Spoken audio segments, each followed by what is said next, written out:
Começa agora o programa Fala Doutor. No estúdio da Universo TV, jovens doutores falam sobre seus trabalhos de pesquisa e contam o que descobriram em seus doutoramentos.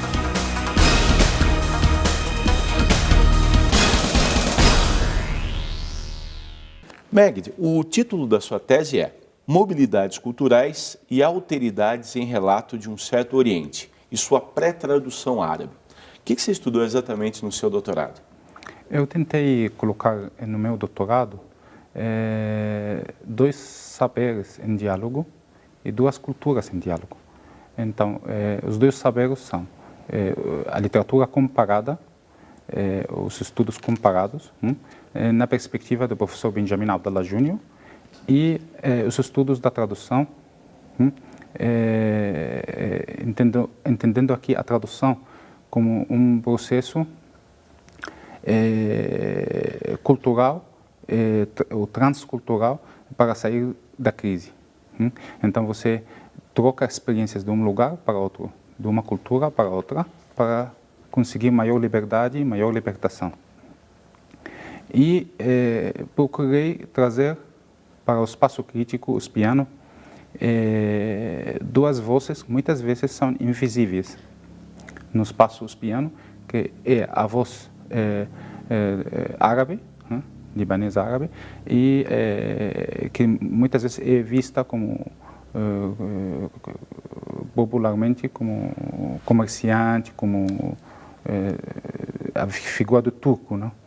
E queria trazer aquela perspectiva mais profunda, mais intelectual, mais literária da produção literária árabe brasileira.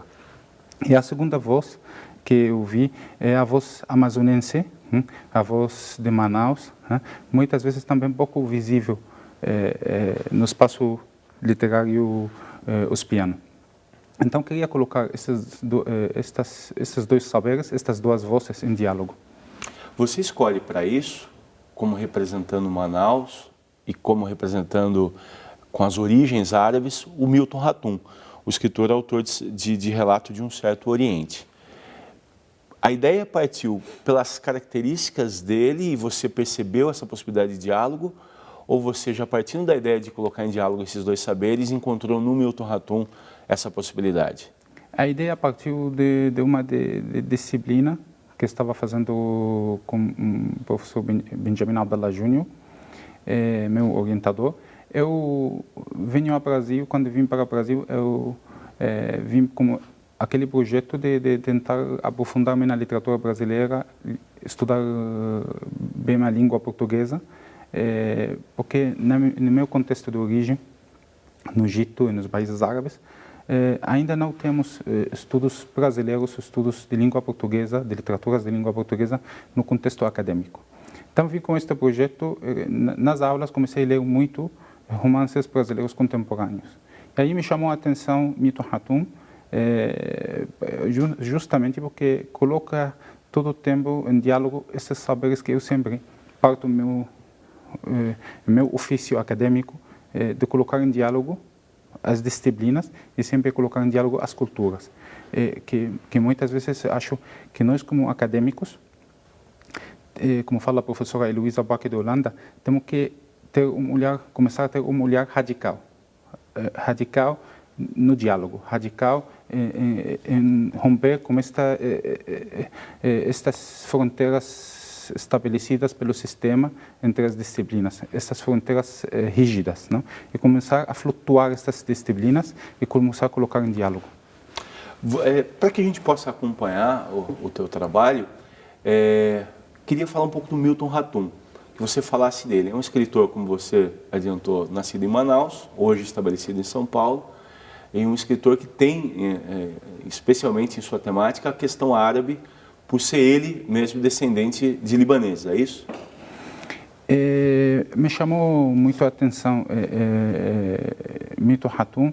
Ele tem 3 romances, Relato de um Certo Oriente, e Dois Irmãos e Cinzas do Norte, onde o tema principal é a memória. Então, primeiro, nos primeiros 2 romances, geralmente, ele aborda a questão da memória familiar. E no terceiro romance ele já traspassa o contexto familiar para um contexto nacional, onde ele aborda a memória dos anos 70, que marcou muito a memória coletiva brasileira, a memória cultural brasileira. E depois, no terceiro romance, ele começa a colocar um diálogo as memórias culturais com o sonho, o mundo do sonho, a linguagem do sonho, a linguagem do mito, como mito, com novo olhar sobre o mito do Eldorado. E, finalmente, nos contos que ele acabou de lançar, Cidade Ilhada, ele já começa a colocar em diálogo cidades. Então, nós vemos sujeitos que estão vagando por várias cidades no mundo. Voltamos de novo ao mundo dos interlugares. Interlugares, esse é um tema bastante importante no seu trabalho. De quem cunhou esse conceito de interlugares e o que ele representa exatamente? Como eu posso entender a questão do interlugares? Ao contrário, me chamou a atenção o professor Benjamin Abdallah Jr., de que ao contrário do que se pensa de que Homi Bhabha foi que cunhou o termo in between, interlugar, a tradução inglesa, que foi Silviano, o crítico literário brasileiro Silviano Santiago que começou a falar a primeira vez do conceito de interlugar no seu artigo o interlugar no discurso latino-americano. E o interlugar é um espaço intermediário, então é um espaço de diálogo. E parece que só nesse espaço nós conseguimos desenvolver diálogo conosco mesmo e com os outros. E só no interlugar, onde eu observei durante a escrita de Milton Ratum, onde se libera o inconsciente coletivo. Então, muitas vezes, o interlugar é um espaço, muitas vezes, silenciado durante as ditaduras, os sistemas autoritários, sistemas totalitários, não? Então, eles muitas vezes tentam silenciar este lugar porque é um espaço, ou censurar, porque é um espaço onde se liberta o ser. Você também trabalha com muito destaque na sua tese com a questão da autoficção. Que você identifica no Ratum. O que seria exatamente a autoficção? A autoficção é que a ficção é uma mistura de realidade com imaginação. Na imaginação você tem esse espaço livre para dialogar com uma realidade sem preocupação de se é verdadeiro ou mentiroso. É um espaço no qual você quer entender a realidade livremente. Não necessariamente você está buscando verdades, mas você está procurando dialogar com a realidade para entender melhor. Na autoficção, você está dialogando com sua mesma vida. É um tipo de escrita de vida. Então, é um diálogo com sua própria vida e a vida dos outros. E você também identifica nessa questão da autoficção o aparecimento do autor, de alguma maneira, em vários personagens ao longo da ficção. A voz do autor começa a misturar-se com outras vozes dentro da narração, dentro do tecido da narração. Então, muitas vezes é traspassar do seu locus, para o locus do outro, para ir construindo suas personagens. E eu coloco aqui uma personagem a personagem do descendente de árabe, em geral. É uma personagem muito presente na cultura brasileira contemporânea,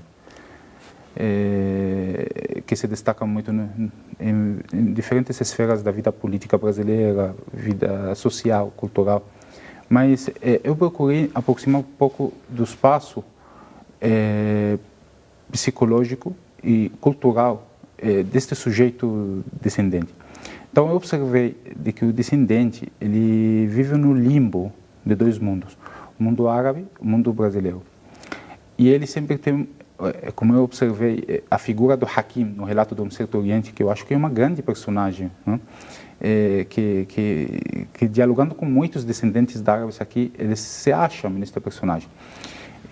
Hakim tem um modo dual de lembrar essas coisas. Como fala a professora Fantini, de Minas Gerais, em certos momentos no relato, você para frente a certas paisagens. Então, esta mesma paisagem é uma paisagem brasileira, mas lembra a uma paisagem dos antepassados. Então, este modo dual de lembrança é uma característica muito constante, né, no funcionamento da memória cultural do descendente de árabes. E eu acho que podemos traspassar ou generalizar este modo de rememorar a outros descendentes de outras imigrações, que precisa ser constatada em outras pesquisas. Ou seja, você pode... Isso abre caminho também para análises que envolvam outros escritos em trânsito, é isso? Outras narrativas deslocadas, é isso? Com certeza, eu levantei durante o trabalho, nós sempre falamos do universo do escritor. No caso dos descendentes de imigrantes, os escritores que estão localizados nos centros lugares, eu falo do multiverso. Porque você tem, ele todo o tempo tem múltiplos diversos vitais no seu ser, que estão muitas vezes dialogando, chocando, estão em esfera de conflito, em esfera de conciliação. Então, é um espaço muito fértil de produção literária, um espaço muito fértil de produção cultural. O Milton Ratum, além das características, enfim, da história dele de vida, de Manaus, da vinda a São Paulo, da descendência libanesa, ele também perambulou pelo mundo, e certamente isso aparece na obra dele, e também ensinando literatura, ou seja, fazendo uma reflexão sobre a literatura nos Estados Unidos e na França. Ou seja,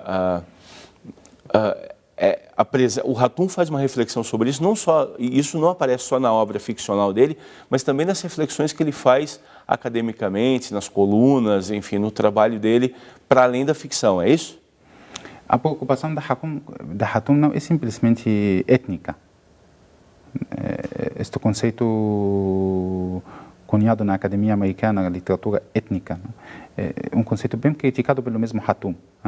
Então, Ratum, ele a partir de sua própria condição de descendente de imigrantes, como a maioria dos brasileiros, filhos de misturas. Então, ele tenta refletir sua condição humana. Nós vemos nos contos que acabou de lançar, ele coloca em diálogo espaços cosmopolitas. Esses espaços, quase estamos dialogando com memórias urbanas, espaços urbanos, dilemas que enfrenta o ser humano frente aos desafios da globalização acelerada, não? Uma das questões que eu observo muito, muitas vezes as diferenças no discurso acadêmico eurocêntrico é apagada. Em nome de um universalismo que realmente é um eurocentrismo. Então, quando nós falamos muitas vezes, mas temos que pensar do modo universal, realmente o que as pessoas estão falando para você, pensa do modo europeu. Eu acho que nós não temos que apagar as diferenças. Ratum tem suas características diferenciadoras pela sua própria história de vida, mas a questão é que ele levanta a partir de sua própria história de vida, na sua escrita, questões humanas, questões do ser humano profundo, não questões europeias. Você identifica também algo muito interessante, que é a importância do feminino na obra do Milton Ratum. Eu confesso que eu não tinha olhado com isso com certa atenção, apesar de conhecer toda a obra do Milton Ratum. Qual a importância do feminino na escrita dele, que perpassa os romances e também o livro de contos? Não sei se você observou na tradução inglesa de Relato do Certo Oriente, a língua portuguesa é uma língua bem feminina. Então, você tem como caracterizar, através do discurso em língua portuguesa, o discurso feminino. A língua inglesa é uma língua muito mais neutra, muito mais a feminidade, a diferença entre o feminino e o masculino está apagada, não? Então foi até tal ponto que me chamou a atenção quando eu estava lendo a tradução inglesa. No primeiro capítulo, o relato do Hemisfério Oriente que não leu é narrado por uma personagem feminina, não? Ele fala inominável, não? Que ela vai para São Paulo, sai do manicômio, enlouquece pelo deslocamento de Manaus para São Paulo. Então, quando o médico parece que entendi que ele recomenda ela voltar ao lugar de infância para começar o processo, como fala o professor Safatli, o processo de cura. Então, quando ela volta para o espaço de infância, durante toda a narrativa você consegue enxergar os narradores, não porque o Hatum, o autor, está fazendo referência direta a eles. Não, você consegue enxergar na versão portuguesa por meio da linguagem. As traduções para francês ou para inglês tiveram que indicar os narradores. No caso da tradução inglesa, ele teve que colocar ao início da tradução que me está falando aqui é uma mulher. Woman speaks. Algo que na língua portuguesa você não precisou, na língua espanhola você não precisou, você facilmente podia enxergar. Isso a nível da linguagem. A nível da personagem, da construção da personagem, a mãe mediterrânea, ela é muito forte, marca muito o sujeito brasileiro, que eu acho que brasileiro é filho desta cultura mediterrânea híbrida. Tanto portuguesa, como espanhola, como italiana, que eram já antes misturados, antes de vir para aqui. Eram misturados com árabes, com africanos, e quando vieram aqui se aumentou, se complicou mais a misturação. Então,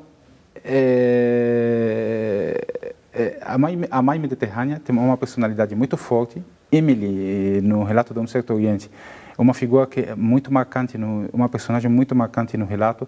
A figura dela não tem como não chorar em todo o rito que ele faz da morte dela ao final do romance. É quase a finalização da vida dela significa a finalização do relato, não?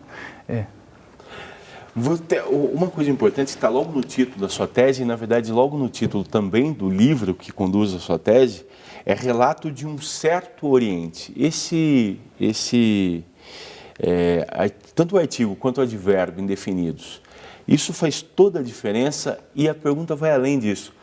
Isso só poderia ter partido de um escritor que tem essa ligação, não exatamente com o mundo árabe ou com o Oriente, mas essa relação e essa consciência dessa relação entre culturas, quando ele não aponta um Oriente definido, mas um certo Oriente. Isso é determinante realmente para tudo? Hatum, quando vem para São Paulo, ele se enfrenta com um eurocentrismo, que ele sofreu dobramente. Primeiro porque é árabe, descendente de árabes. Dois, porque é manauara. E essas duas culturas sempre foram estigmatizadas pelo colonizador europeu. Então, qual o problema com o eurocentrismo? É que ele tenta dar fronteiras rígidas e categorização rígida para as identidades. Enquanto a identidade, o conceito da Hatum da identidade é um conceito muito dinâmico, muito móvel, e muito relativo também. Então, e isso, por um lado. Por outro lado, você tem também a identidade brasileira. O brasileiro, como fala Antônio Cândido no Dialética do Malandro, ele não tenta dar uma categorização, afirmações categóricas para a situação. Ele sempre tenta sobreviver por meio da relativização, de estar no interlugar, buscar termos meios. Então, relato de um certo Oriente, o título por excelência é brasileiro. é a forma de pensar do brasileiro.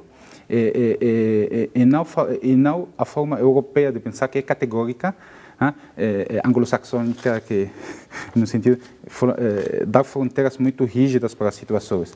É uma linguagem muito mais literária, uma linguagem muito mais metafórica, uma linguagem muito mais... De fato, um dos contatos que sempre me contam meus amigos brasileiros quando vão para Inglaterra ou como para os Estados Unidos, muitas vezes eles têm problemas na compreensão por causa da metáfora brasileira. O brasileiro tende a rir-se de tudo. Inglês não tem um jeito muito sério. Então, muitas vezes, estas metáforas, o jeito metafórico de enfrentar a vida, que é um jeito originalmente que eu acho que é ibérico, não? Muitas vezes é difícil para a cultura europeia anglo-saxônica de entender. Tem um conceito muito literal da vida, enquanto as culturas ibéricas e a cultura latino-americana têm um conceito muito mais metafórico da vida. Queria falar agora do outro saber que você coloca em diálogo, que é a tradução. Você identifica, já começando por algo muito interessante, que é a origem da palavra tradução, que você identifica na área das biológicas, é isso? Sim. Nas áreas da biológicas, tradução se refere quando a célula entra em crise, ela começa a transformar certos elementos bioquímicos em outros. Então, se você vê, muitos biólogos usam a palavra tradução para referir a este processo. Ele não é tão distante daquilo que nós fazemos realmente. Por quê? Quando você pensa, nós quando estamos em crise, a nível cultural, a nível nacional, nós procuramos áreas novas. Nós procuramos sair, nós procuramos traduzir, nós procuramos buscar novas experiências. Então, hoje a tradução se coloca como uma das saídas à crise financeira internacional.